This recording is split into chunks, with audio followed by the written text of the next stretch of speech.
బుడమేరు గంటలను శరవేగంగా అయితే పనులు అయితే జరుగుతున్నాయి. మెగా వాళ్ళ ఆధ్వర్యంలో అయితే గంటలు అయితే పూర్తిగా పనులు అయితే వేగంగా జరుగుతుంది. దీనికి సంబంధించి మనతో పాటు ద్వారా మెగా సంస్థ నుంచి ఉన్న మాట్లాడు. సార్ చెప్పండి, ఈ బుడమేరు గంటలు ఏ రకంగా పుడుతున్నారు, టెక్నికల్ ఎలా చేస్తున్నారు? నా పేరు రాంబాబు అండి, mega engineering infrastructures vice president.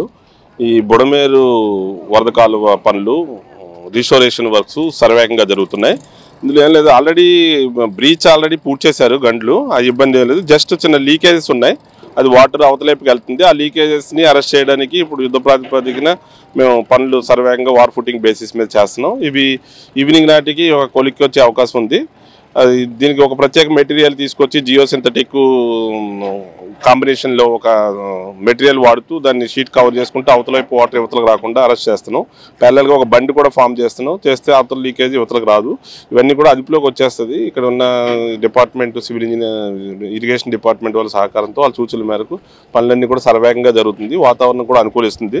కాబట్టి ముంపు అంటూ ఏముండదు, అదుపులోకి వచ్చింది. లీకేజ్ని అరెస్ట్ చేసి ఫర్దర్ ఫ్లడ్ బ్యాంక్ని స్ట్రెంథన్ చేస్తున్నాం. టోటల్గా మొత్తం ఎన్ని గంటలు బండి ఎలా చేపిస్తున్నారు? గంటలకి ఎలాంటి టెక్నాలజీ వాడుతున్నారు? 3 గంటలు పూర్తి చేసాం, అయిపోయింది. గంటలు పూర్తి చేస్తే ఇప్పుడు ఏం లేదు, జస్ట్ ఆ గంటలు పూర్చిన దగ్గర చిన్న లీకేజెస్ అవుతున్నాయి, వాటర్ అవతలేపుకి వెళ్తుంది, దాన్ని అరెస్ట్ చేస్తున్నాం. ఇప్పుడు మనం చేసేది అదే. ఫర్దర్ ఇబ్బంది ఏమి ఉండదు, ఆందోళన పడవలసిన విషయం ఏం లేదు. జస్ట్ ఆ లీకేజ్ని ఫర్దర్గా ఏమన్నా మళ్ళీ ఇబ్బంది ఏమన్నా అవుతుందేమో అని ఫ్లడ్ లెవెల్స్ ఇవన్నీ వార్నింగ్స్ అన్ని కన్సిడర్ చేసుకుని వాటిలన్నీ పరిగణలో తీసుకుని ఫర్దర్ ఇబ్బంది ఏం లేకుండా ఈ ఇరిగేషన్ డిపార్ట్మెంటు, మంత్రి గారు, ఇక్కడ ఉన్న అధికారులు ఆదేశాల మేరకు వర్క్స్ అన్ని కూడా మా మెగా ఇంజనీరింగ్ సంస్థ వేరే ఇతర 2 సంస్థలు కలిపి టీమ్గా వర్క్ చేసి క్లోజ్ చేస్తాం. మీతో పాటు కూడా ఇక్కడ ఆర్మీ సిబ్బంది కూడా వర్క్ చేస్తానని చెప్పి వాళ్ళు ప్యారలల్గా వాళ్ళ డెవలప్మెంట్స్ వాళ్ళు చేస్తున్నారు, వాళ్ళ వర్క్స్ అవి. దాని ప్రకారం మేము 2-3 సంవత్సరాలు, అది ఇంకో 2 సంవత్సరాలు కలిపి ఇక్కడ పనిచేస్తున్నాం. ఏది గవర్నీయులు నారా చంద్రబాబు నాయుడు గారు, లోకేష్ బాబు గారు యొక్క ఆదేశాల మేరకు గవర్నీయులు నీటిపారుదల శాఖ మంత్రులు నిమ్మల రామానాయుడు గారి ఆధ్వర్యంలో ఇక్కడ అందరూ కూడా పనిచేయడం జరుగుతూ ఉంది. ముఖ్యంగా ఇది అనుకోనటువంటి సంఘటన. ఖమ్మంలో కానీ, ఇటు నూజివీడు, ఇటు మైలవరం సంబంధించిన ప్రాంతాల నుంచి అన్ని వాగులు, 3 వాగులు కూడా పొంగి వచ్చి ఎక్కువ దీని కెపాసిటీ పోలవరం రైట్ కెనాల్ ఏదైతే ఉందో అది చివరికి వచ్చేటప్పటికి మున్నేరు యాక్చువల్గా ఏది బుడమేరుగా మారటం కానీ 2 కలిపిగా మన యొక్క కృష్ణానదిలో కలుస్తూ జరుగుతుంది. ముఖ్యంగా దీని కెపాసిటీ 30,000 క్యూసిక్ల వరకు కూడా డిజైన్ చేశారు, కానీ అది 15,000 వరకే రెడీ అయింది. గత ప్రభుత్వంలో 5 సంవత్సరాల పాటు దీనిపై దృష్టి పెట్టకపోవటం కానీ, ఈ కల్వర్టర్స్ కూడా సరైన డిజైన్ పూర్తిగా చేయకపోవటమో లేదా డిజైన్లో లోపం ఉండటమో కానీ ఈ కల్వర్టర్ అటు తెగిపోయింది, ఇటు తెగిపోయింది. అంటే ఈ ప్రభుత్వం గత 5 సంవత్సరాల్లో గత ప్రభుత్వం ఏమీ మెయింటైన్ చేయకుండా వదిలేయడం జరుగుతూ ఉంది. ముఖ్యంగా దీని రీత్యా ఏదైతే మొన్న సాయంత్రం 2-4 గంటల సమయంలో సాయంత్రం మాటలు కట్టిన తర్వాత విజయవాడ నగరంలో సంబంధించి ప్రతి ముంపు ప్రాంతం అంతా కూడా 3 అడుగులు వెనక్కి వెళ్ళటం జరిగింది.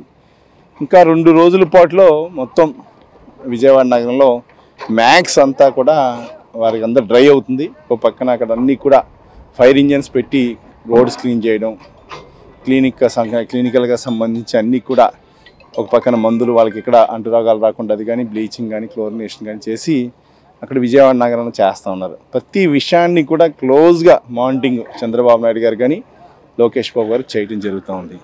ముఖ్యంగా మీరు చూస్తే ఇది రెయిన్ ఎంతో ఉన్న దారి సరైన మార్గం లేకపోయినా కూడా ఇక్కడ ఉన్నటువంటి కాంట్రాక్టర్ వెంకటేశ్వరరావు గారు కానీ ఇక్కడ ఉన్నటువంటి పెద్దలందరూ కూడా సహాయ సహకారాలతోటి రెయిన్బాల్ రాత్రి కూడా ఒక 1 అవర్ కూడా ఆపలా వర్క్.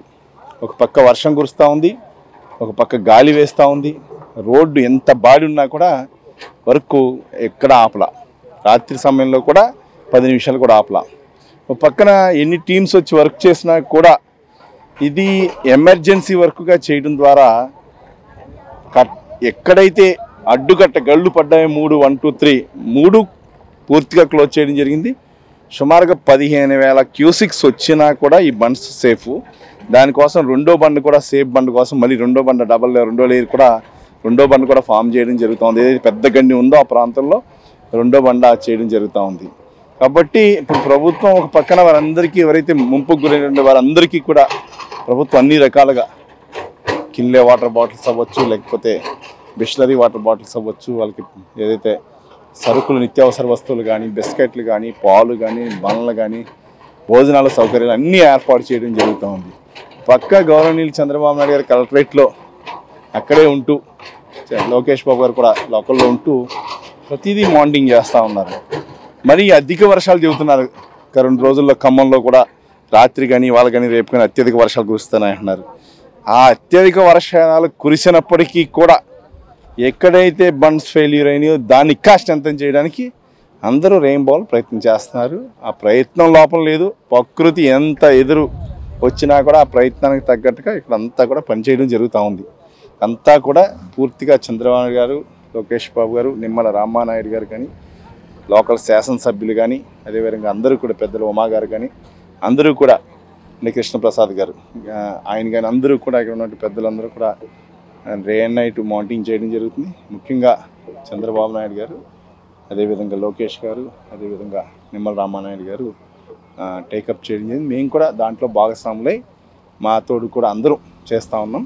కాబట్టి ఇంకా 2 డేస్లో ఫుల్ సేఫ్ జోన్లోకి బండ్ కూడా అవుతుంది. బుడమేరు గంటలు అయితే పూర్తిగా గంటలు అయితే పూడ్చేయడం జరిగింది. ఏదైనా చిన్న చిన్న లీకేజ్ ఉండటం వల్ల దానికి నూతన టెక్నాలజీతో ఈ రకంగా ఉన్నటువంటి వాటర్ ఏదైతే లీక్ అవుతుందో ఆ లీకేజ్ని నూతన టెక్నాలజీతో పూడ్చివేత అయితే జరుగుతుందని చెప్పి కూడా మెగా ప్రతినిధి రాంబాబు చెప్తున్నారు. కెమెరామెన్ కిషోర్తో రాజ్ కమల్, బుడమేరు నుంచి S4 మీడియా.